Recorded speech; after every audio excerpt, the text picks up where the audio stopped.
পাকিস্তানের রাওয়ালপিন্ডি থেকে এই বিষয়ে আরো জানাতে আমাদের সঙ্গে যোগ দিচ্ছেন জহির সাগর। সাগর, সবশেষ কি অবস্থা দেখছেন? কখন নাগাদ ম্যাচ শুরু হতে পারে, এরকম কোনো আভাস আসলে পাওয়া গেছে কিনা বা যাচ্ছে কিনা?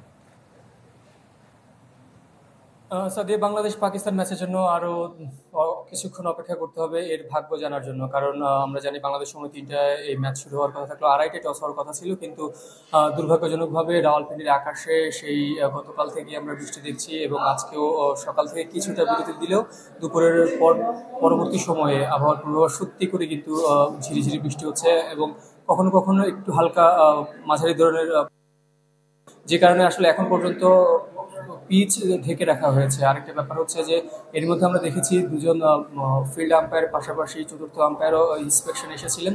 তারা যতটুকু দেখেছেন আসলে এই মুহূর্তে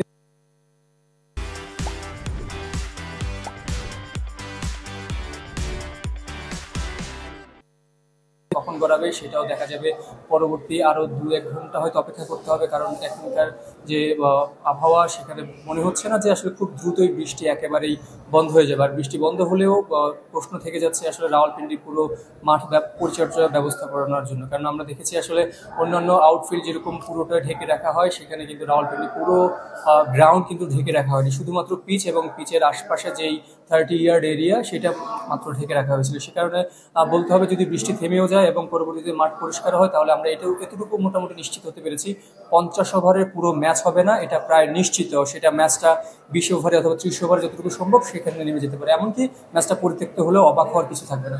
সাদিয়া। সাগর, আপনাকে অনেক ধন্যবাদ। পাকিস্তান বাংলাদেশ ম্যাচ নিয়ে রাওয়ালপিন্ডি থেকে জানাচ্ছিলেন সহকর্মী জহির সাগর।